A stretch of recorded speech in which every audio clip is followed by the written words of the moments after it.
Welcome back to the Illuminated Path podcast. I'm your host, Liv, and in today's episode, I am welcomed by the amazing Stephanie Zubiri. Stephanie and I connected when I had her as our keynote speaker here for Eno Well Fest in 2024, and we're actually going to be collaborating on an event coming up in March in the Philippines. And so I'm super excited to get to reconnect with her in a different way, head out to where she is in the Philippines and connect with her audience. And I was so excited to get to actually debrief from Eno Well Fest with her on this episode, as well as hear more about the parts of her story and the parts of her background that I hadn't known as well.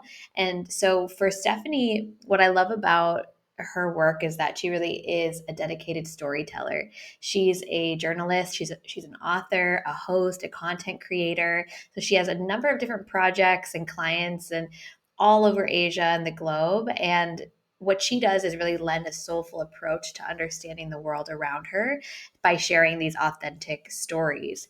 So her platform is called Soulful Feast. She has a podcast, she does events, and it was really born out of this desire to bring accessible wellness practices to a broader audience, much of what the Eno wellness community and mission has been all about as well.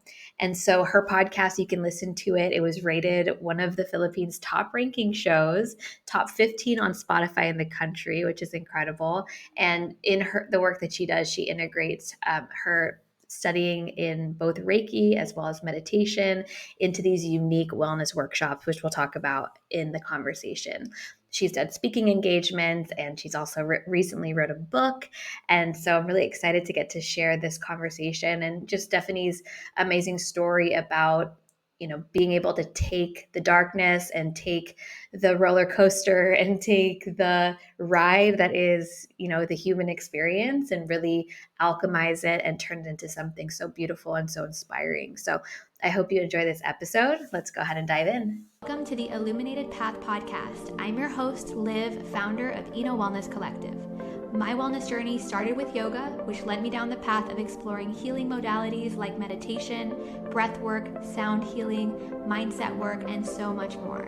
This exploration inspired my mission to help others find what lights them up. Get comfortable and curious as we learn from experts, teachers, and creators who are lighting up their communities and living an inspired, expansive life. Let's dive in. Welcome back to another episode of the Illuminated Path podcast, and welcome to the show, Stephanie. Yes. Hi, Liv. It's so nice to be connecting with you again and your community. I loved it so much when I was there. So yeah, thank you for having me. Yes. I know that some people listening will be like, I've met her in person. I've done her workshops. I heard her speak at Eno Well Fest, but I know that there's also going to be a lot of people that maybe haven't been connected with you yet. So I'm excited to share your story here. And, I know the people who did come to Eno Well Fest and got to connect with you really, really resonated with your work and with what you do and just what you're bringing to the world. So I would love to kick it off with hearing, something that just draws me to you as a person is just how you have had so many evolutions of your life, right? You're a journalist, you're an author, you're a host, you're a content creator, you have Soulful Feast, like you do so much. And so I would love to hear a little bit about your path to now, in the work that you do with Soulful Feast. I know there's a lot of backstory that has brought you into this current reality, but I would love to hear a little bit about what's led you here. Okay. Wow. How much time do you guys have? Just like, it's funny that we're doing kind of this sort of like culminating thing because I just turned 40 for you guys out there. It's like a big milestone that I was afraid of. And I wrote this article that's coming out this weekend and I kind of did like math of my life, it's like I'm the youngest of 5 children. I like moved in. It's like all these numbers. And it was like, I've had like 5 job incarnations. I have 2 kids. I've fallen in love 6 times. I've broken my heart like 3 of those 6, and the other 3 are like with my children, Max and Seb, and my current partner Scott. I was married twice, divorced twice. They say love is sweeter third time around. So here we are. And yeah, just I guess flowing through life's many rocky paths and shaky waves and, hopefully crashing to shore gently. um, so, I think at the core of everything I do, I'm really a writer. And it's something that kind of dawned on me. Like words are really um, my superpower. It's where I feel most comfortable. I've been writing since I was 16. I was writing professionally and even as a child. So I think words and communicating creative ideas, digesting information and sharing it with the world is really what is at the core of what I do. And I think over the years that has expressed itself in many different ways. I was writing, then I moved to France. I lived there for 7 years. I took history and geography, and then culinary school as well. And when I came back to the Philippines, because my ex at that time wanted to come back and set up a business here, I kind of found myself with I didn't know what I was going to do with my life. All my grand plans had kind of gone wayward. Like I'm back home. I wasn't planning to come back home. And the only thing I knew how to do was to cook, which I believe is like another form of self expression. So I love food. Cooking is my love language. And believe it or not, for 5 years, I was a proper chef. I had a catering business with a catering truck, with a commissary, with chef's whites, and then eventually had a restaurant, which failed miserably, by the way. Like just the restaurant like totally bombed because it was like a whole other, you know, business model. Like it suddenly wasn't about really cooking, but it was about, or creating a mood, but it was about like managing numbers and staff. And it was business management, which I'm not great at. I'm the creative person. So in hindsight, would have been great to have had a partner there. And, that was, I would say one of my very first like major heartaches and breakups, because I've just poured so much of my heart and soul and frankly finances into it. And at first I felt like I lost 5 years of my life. But I was talking to a fellow restaurateur, and she was like, think of it as a master's degree or a business degree, a degree in business admin. You would have paid the same amount, but this is real life experience. And that really reframed the way I saw sort of this failure. And frankly, it taught me so much about the value of money, how difficult it is to really earn and sustain not just myself, but be responsible for other people, right? I had staff, right? So there was just so much learning, and a great learning in humility and really listening to your intuition. So I think that's one of the, in my professional life, those pivotal moments where I'm like, this is not working, and I've really got to listen to it. And when I did, it felt like such a big relief for me. And you just know. I think we just know, but because we invest so much time and effort into everything we do, which is whether relationships or business, when that feeling comes about, you're like trying to ignore it because like, oh my God, like how can I let this go? But I am here to tell you guys that you got to listen to it. You got to listen to the whisperings of your soul. You got to lean into that and be courageous, because that means there's something bigger and better and more amazing that will come your way later on.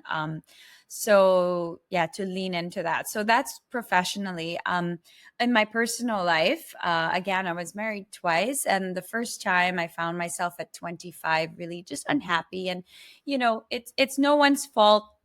We were just both young and collateral damage in each other's journeys, and frankly very similar to my second marriage to the father of my children.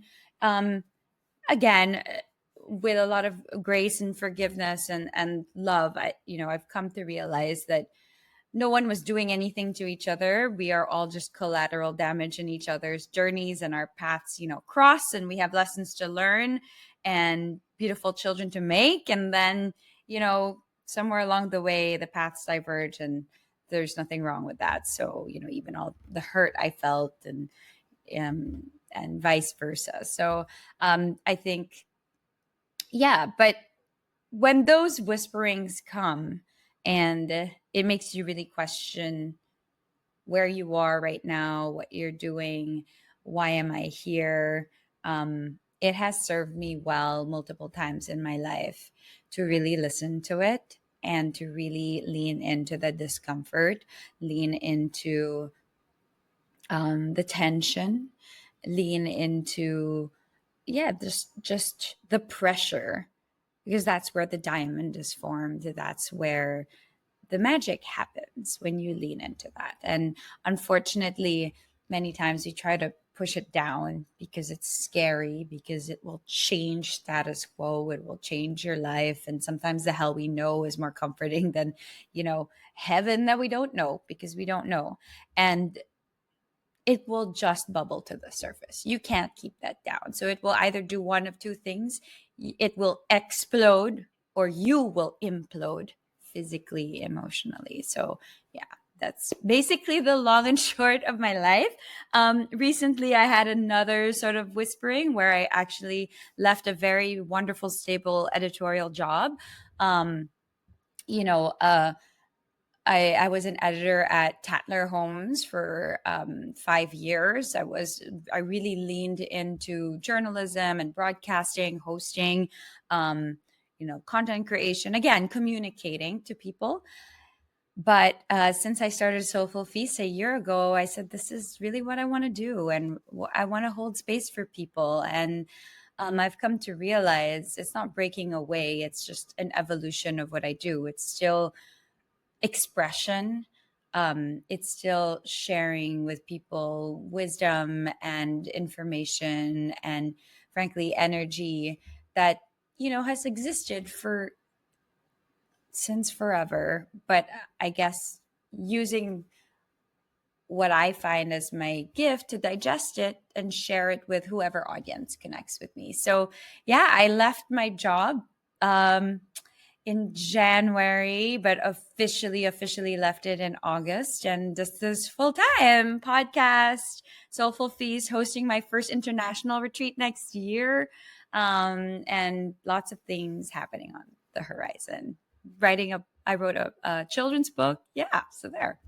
The themes I hear just from your story, which I've heard pieces of it before, right? But not in this capacity, like not actually all the details that you shared just now. But some big like themes that I hear in your story are following your intuition, right? Listening to the whisper, but also just the theme of like liberation, right? And being brave and being, taking the choice that maybe some people will never take, right? And just feeling that liberation that comes with taking risk, taking the leap, facing fear. And so that is such a beautiful story that has led you here, right, to this creation of Soulful Feast. And no, granted, I only know you in this, evolution. I can see in like your work and how much you have all these different influences that have now shaped what Soulful Feast is. So I'm always curious, and I don't actually think I know the backstory behind the name. Even the Soulful Feast is like, okay, this is what I'm going to do. Obviously the cooking piece, or like the restaurant, life makes sense of how you brought it in. But when you decided, I'm going to go all in on this, I'm going to go full time, this is going to be my, my personal brand, and this is going to be my my work, what led you to Soulful Feast as the name? Okay, so it's so funny because I'm always looking for full circle. Um, my first big permanent writing gig, which I still have up to now, is my column in the Philippine Star. And when I started that in 2010, can you believe it's like 14 years going? The name was Feast with Me. And it was inspired by, so it was a food and lifestyle column. And it was inspired by this beautiful movie called Babette's Feast. So if you haven't watched it, it's a lovely Danish movie, old, black and white. And it's about this woman, a French woman who, I think she might have been Danish, then left and then came back. Anyway, she lived in France and was this wonderful cook, and like just, all these beautiful things in that she learned in the French kitchens, and she goes back to like this community in like very I would say conservative, very at that time, like the setting is kind of like turn of the century, so it's like very conservative, Protestant, almost like yeah, it's just like self-deprivation community, right? Like it's like we're not allowed to enjoy anything. Um we're not allowed to have fun. It's not good. Like we have to punish ourselves for our sins and the sins of the ancestors. And it's just, that's just how they lived, right? Very Puritan. That's the word I was looking for. Like very Puritan community. And I believe, if I'm not mistaken, she was, I think there was a reason that she came home. It was to say thank you because I think they had helped her. I think she's a widow. She lost her family during a war or something like that. Then they helped her. Then she left and she came back. And she just said, please do me one favor. Allow me to cook for you. And they were like, okay. And she's like, just allow me to cook one meal, just one meal for all of you.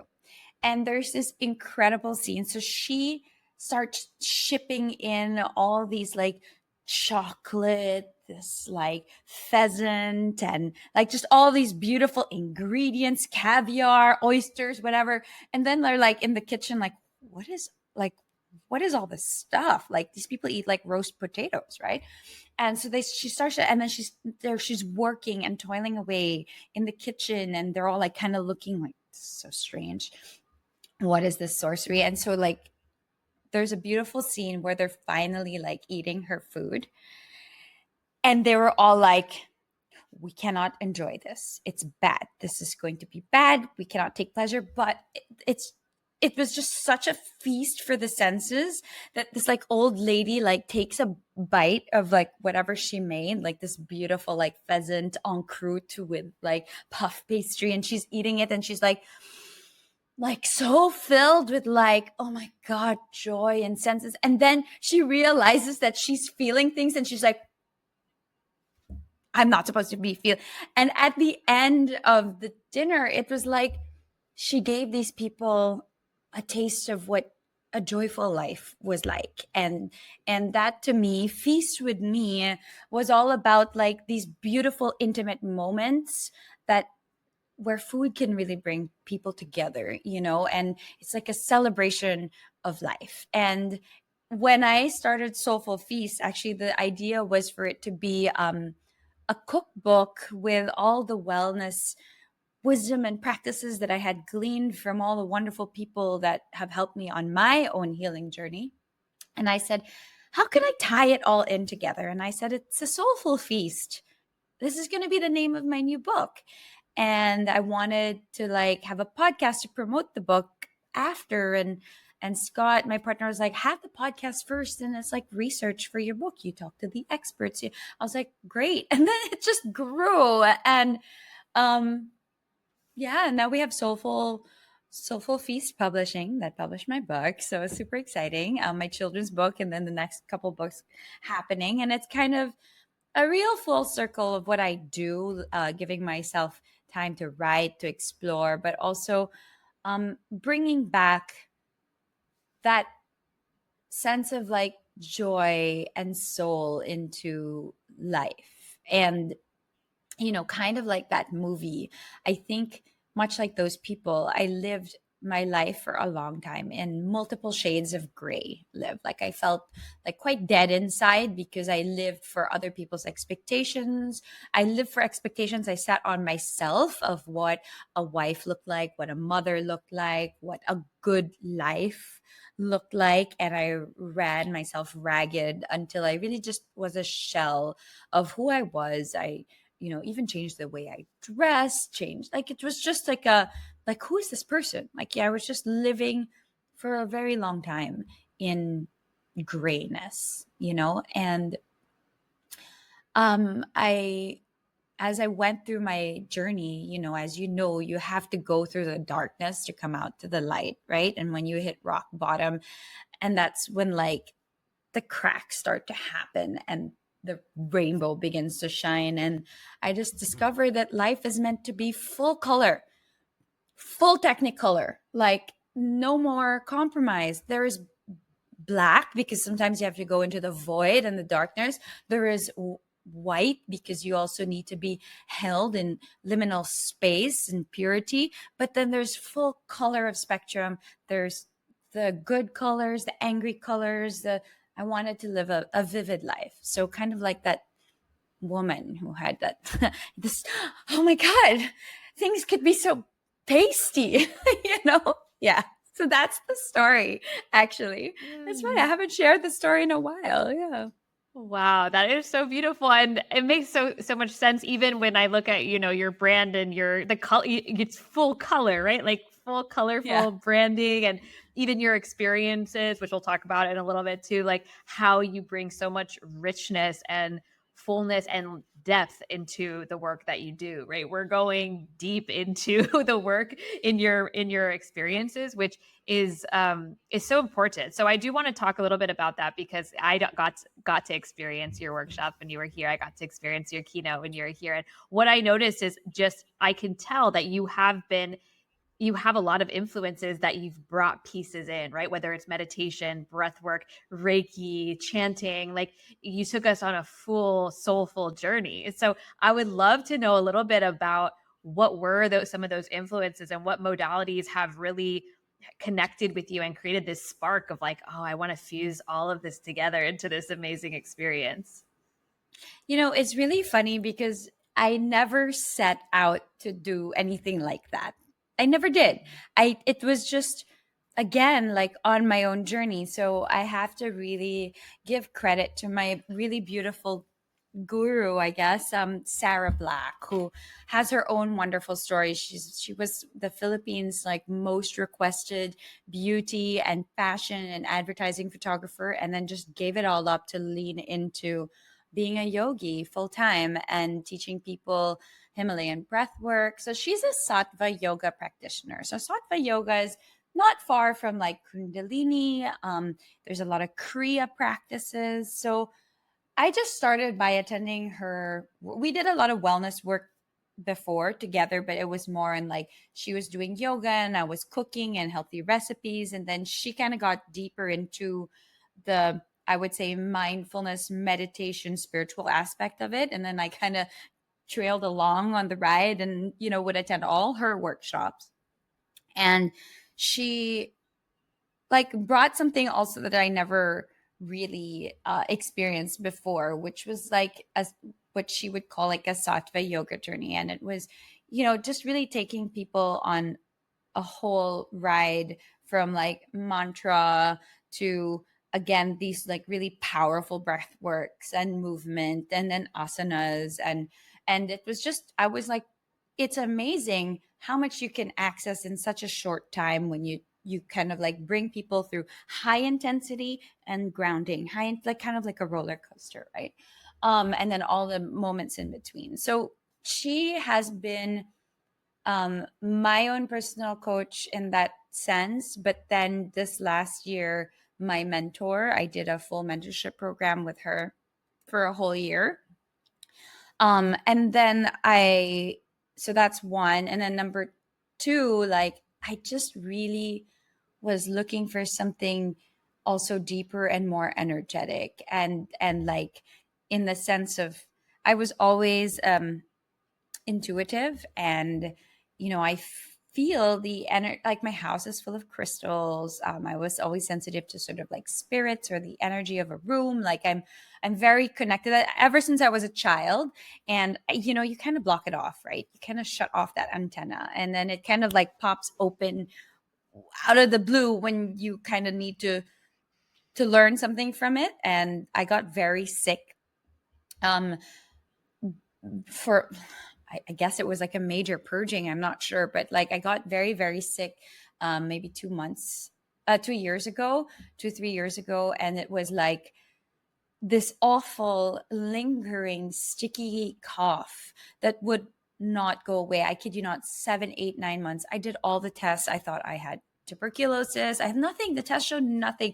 It was this awful, sticky cough that just would not go away. And I had all these friends of mine telling me that someone had inadvertently put a hex on me. I had a quite a sad friend breakup, and there was like, a moment where there was a lot of resentment, and we were in the same room, and in hindsight, I feel like I invited that energy in as well. And anyway, I just became this receptacle for like bad intentions and difficult emotions. And my partner Scott had something similar happen to him as well, on another occasion. And I was like, how can I do better at protecting my energy? So I went to like different healers only after I saw a Reiki healer and a Millennium Method healer to help pull that stuff out, that it really unlocked. And then that kind of just, I don't know, opened the floodgates to being this antenna to channel energy, spirit guide. All my spirit guides started talking to me. I'm like, oh, what is happening? And I just really wanted to look for a little bit of structure to channel it better. And Reiki was really just, when something just comes to your mind and you're like, it's Reiki, it's Reiki. And I looked forever. I looked for like 6 months for the right teacher and classes. And every time there was a class, like a course, like I couldn't do it. And I was like, how am I ever going to? And the right teacher came along, and I did intensive one-on-one. I did back-to-back Reiki level 1 and 2. And it was just so fast to integrate everything.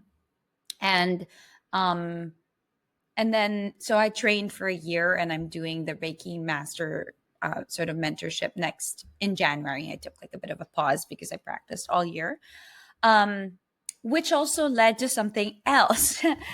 My own therapist, that's why it's like body, mind, spirit, really, because I find that in the energy work, people are missing the mind aspect. There's a lot of movement, there's a lot of physical embodiment, there's a lot of energy and spiritual work, but the actual psychology of the mind and digging into our trauma, our grief, things that are holding us back, people are afraid to touch into it, right? And it's a lot to unpack. And my therapist, who's been my therapist for more than 5 years now, she is the head of the Carl Jung Circle of the Philippines and founded the Depth Institute of Asia for depth psychology.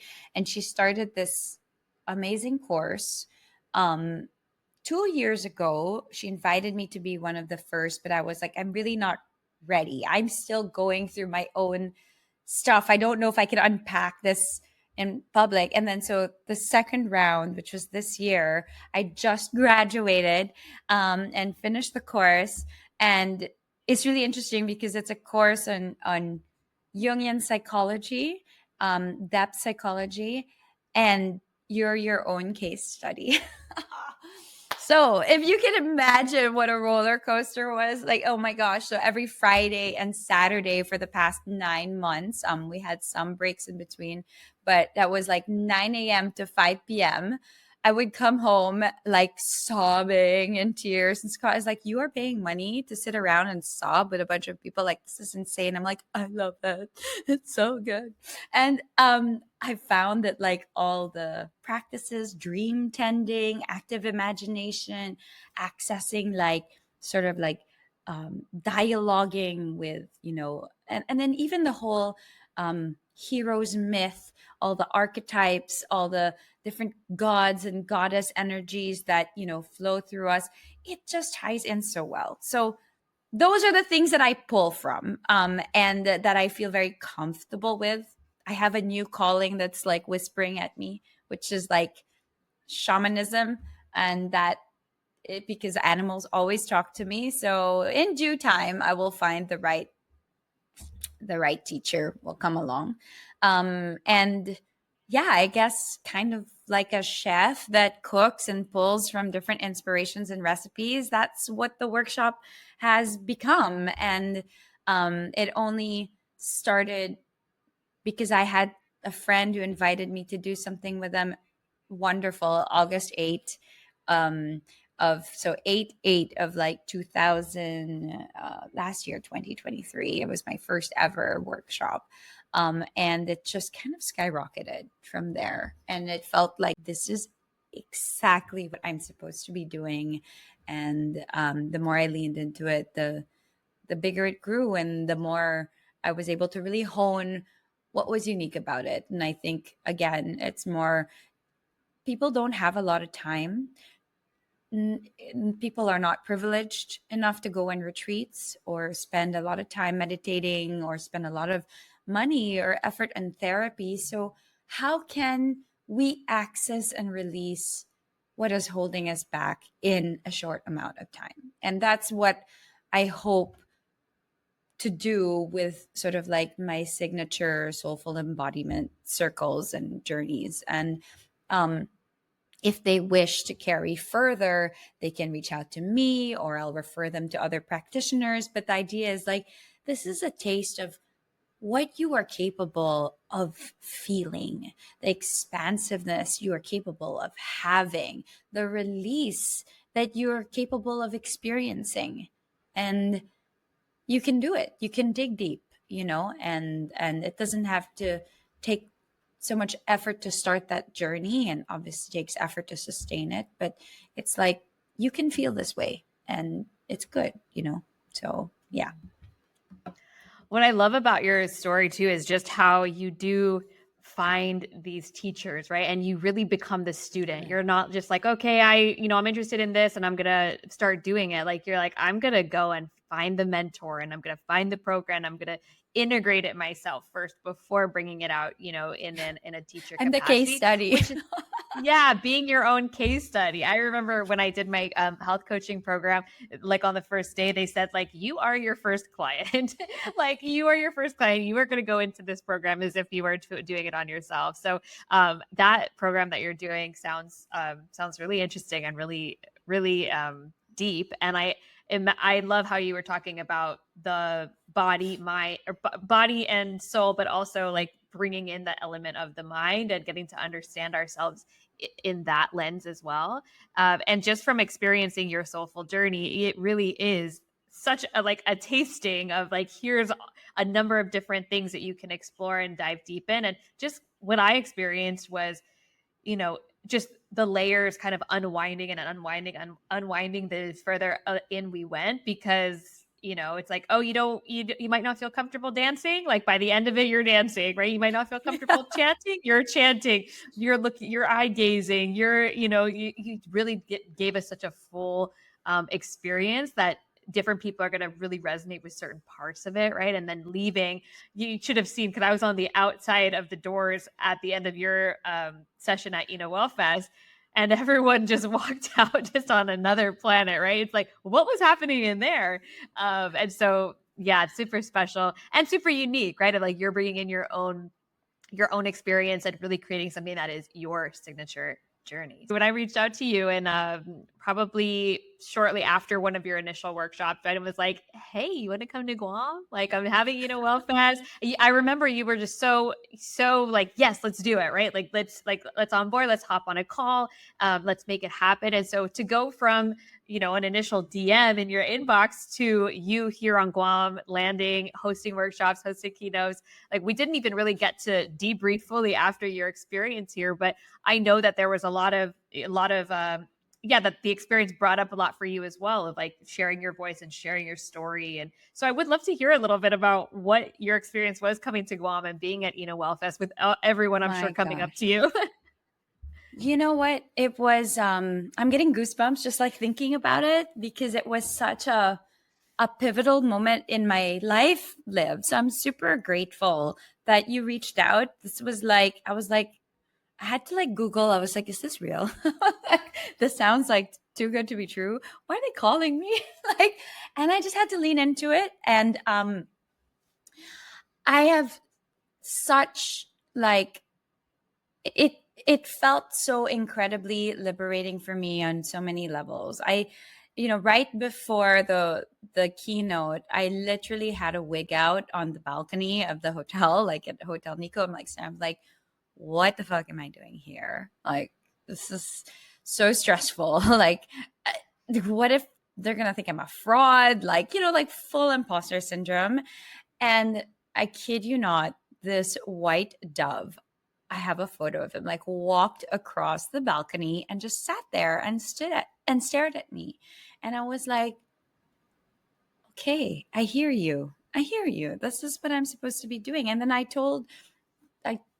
even had like a mini wig out right before, because like Aja's beautiful like keynote, I was like, I'm gonna be talking about the same shit. Like this, oh my God, this is so stressful. And I'm like, no, everyone has their own journey. That's the power of your story. It's like everyone's got their own story. It's okay. Like, I'm like, okay, it's like really trying to at every step, like breathe through it and lean into it. And, I just kept thinking of that white dove, like sitting on the balcony. And I shared it with, is it Ben, the guy who did all the AV, right? And the production. And he was like, there's no birds in Guam, right? I'm like, what do you mean there's no birds in Guam? He's like, well, they were all like eaten by the snakes and we're trying to. So the fact that you actually had a bird sit on your balcony is like crazy. I was like, I had no idea. I was like, they visited me every morning. I was like, they were literally sitting on my balcony every morning. And this particular day was like one white dove, right? Like white pigeony dove thing. So I was like, okay, I did not know that. And that was the biggest experience of mine to date in terms of the audience, the participation, how wonderful everyone just really leaned into it with the drumming and it was such, even for me, like, can I hold space for this many people? I've never done it for more than 20, right? Like, can I hold space for 50? Like, and you know what? The energy was just so incredible. I found everybody there just so warm and welcoming, and like I've kept in touch with some of the people who attended my workshops. We message each other on Instagram, and I need to say how grateful I am to Guam and the Chamorro people and culture, because on the last day, at the last moment when we were closing, and there was this beautiful chant that was led right after your little talk there, and I still remember it, and it was I was sobbing so much that some random person came up to me and was like, do you need a hug? I'm like, I need a hug, because I had come from such a traumatic experience in Mongolia, where we almost lost our lives with our children, and it was just like a culmination of just so many things, and it felt like really like a homecoming, and I was just so in awe of how everyone lives so close to nature, how present the spirits of the ocean are, how everywhere you go you see the ocean. And I was so inspired that actually for my soul project in my Carl Jung course, so we had to do a soul project as part of our requirements. I actually created a chant, a healing chant, using that chant.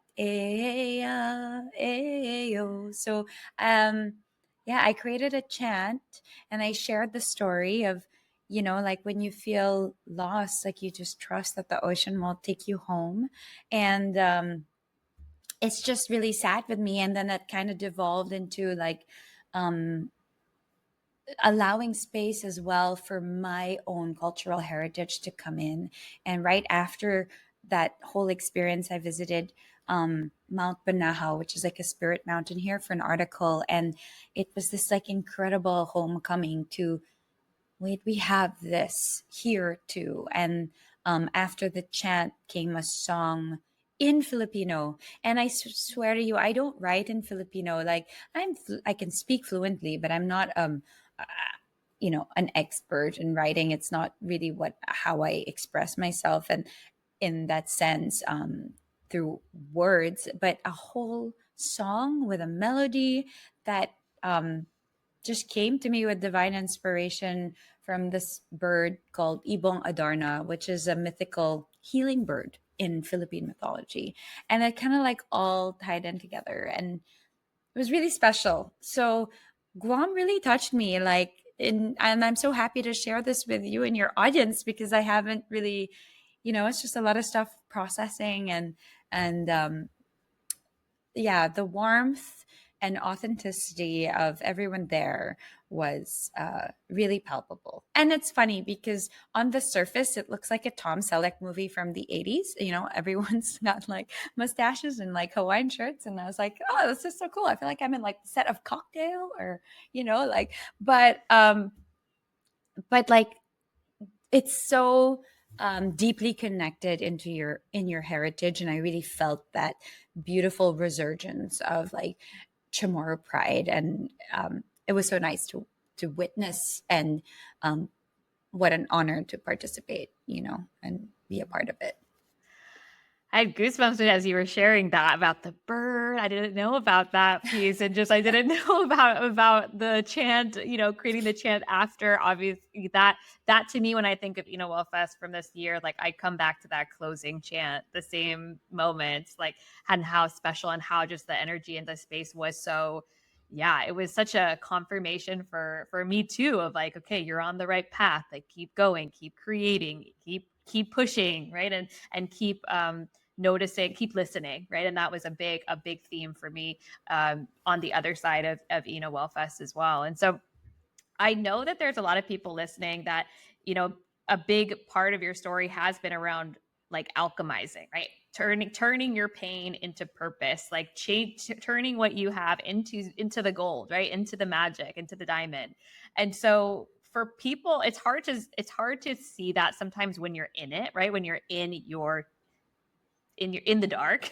And so Yeah. for those who might be listening that are kind of in the dark night of the soul or are in a healing journey, like and needing to hear a little bit of like how to use that alchemy or how to channel that, what would be some of your advice to that or words of wisdom?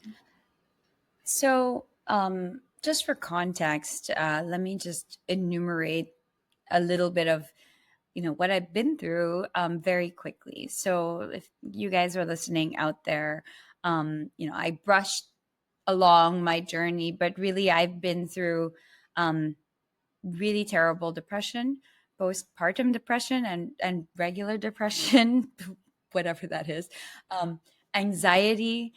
Things got so dark at one point that I really, really thought about leaving this planet. Like, I mean, it was like a serious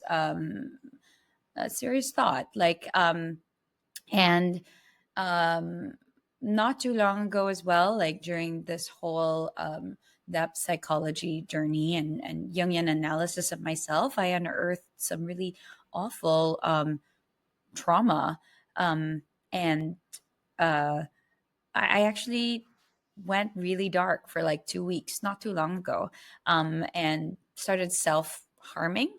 I would like scratch myself until I bled, um, just because that pain was just so much easier to take than what was going on inside.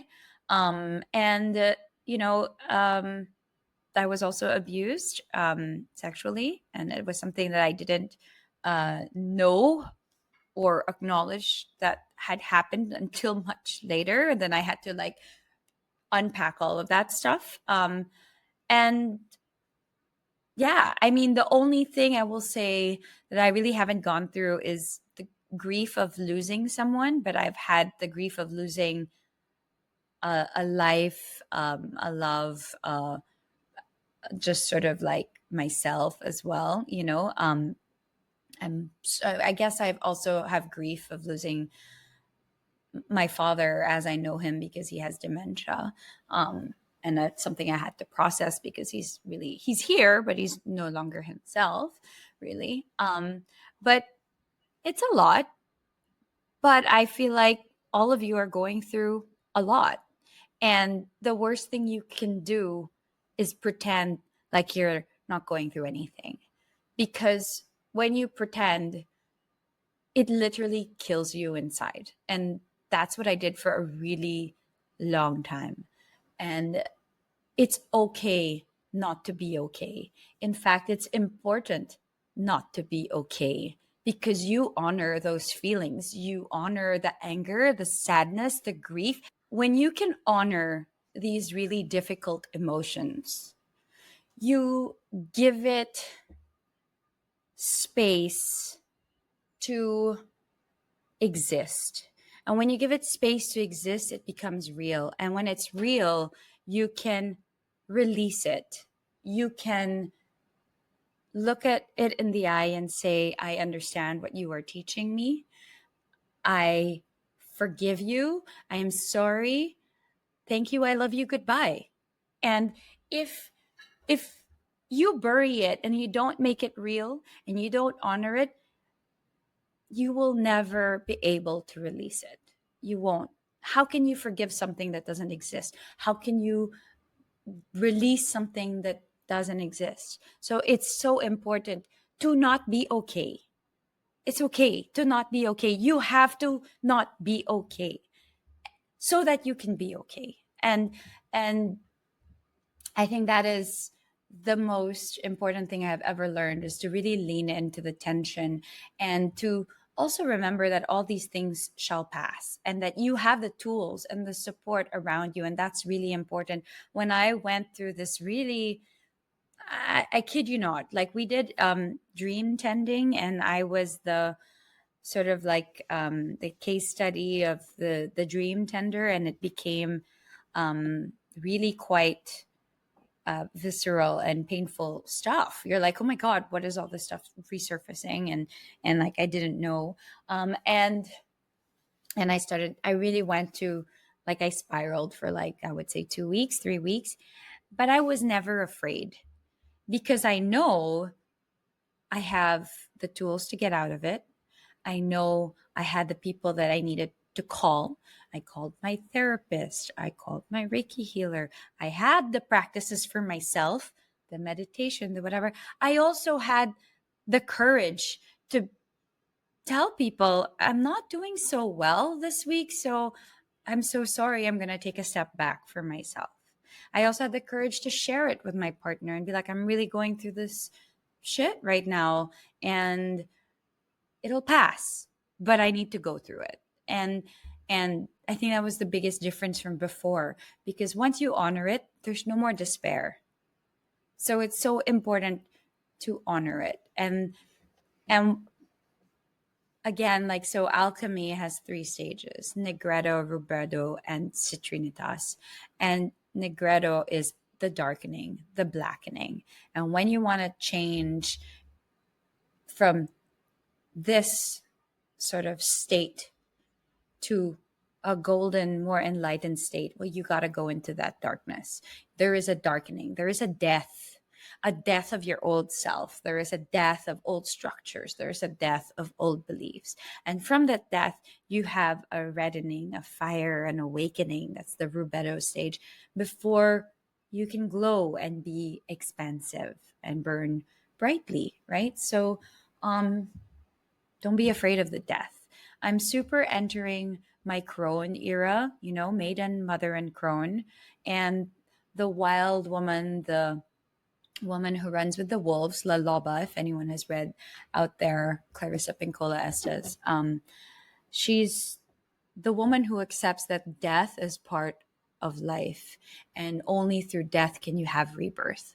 And it's really a theme that, it's about letting go as soon as you can, accepting all that, grief of the change. And then that way you can make space for what is to come. And so really leaning in to that dark, twisty part of yourself. And then you can find the light, right? Yeah.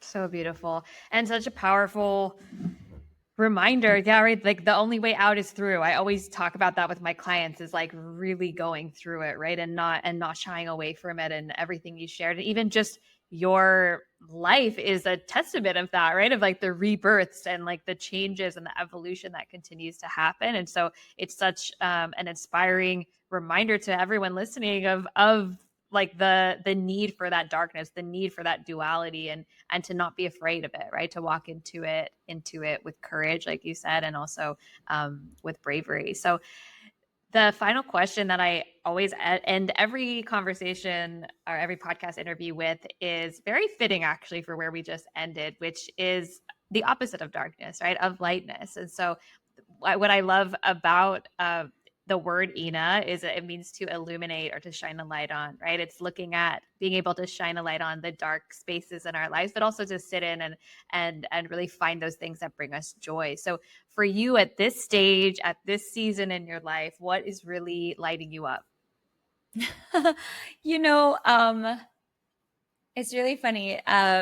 It's as simple as like this morning, I've just been quite busy, and I was like, I am going to make time this morning, and I sat in my favorite chair in the sunshine, cuddling my puppy with like these beautiful flowers that were given to me for my birthday, and I was intentional. I put my cacao in my favorite cup, put it in my nice little tray. I put my fruit in like a beautiful bowl, and like chose like my fancy silverware, and I sat down and I played like some lovely light bossa nova music, and literally just sat in the sun by the window. And I'm like, this is exactly what I needed.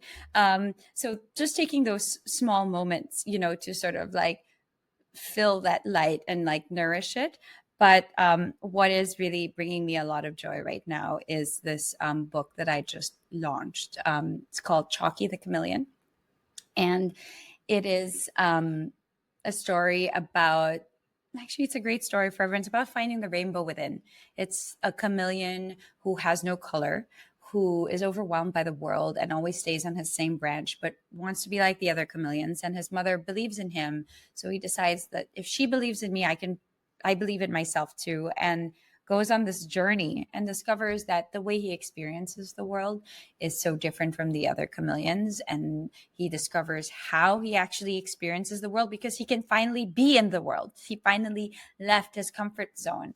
And, you know, he goes through these challenges. There's like a storm, and then he has like the storm too shall pass. And after the storm, this rainbow comes out, and he felt like all the love. I mean, it's a really beautiful story that at the heart is meant to celebrate neurodiversity. So my youngest son, Max, is on the autism spectrum, and the artist who illustrated the book is on the autism spectrum. But it's really a story of the power of believing in yourself, the power of self-love, the power of leaving your comfort zone and pushing yourself to the limit.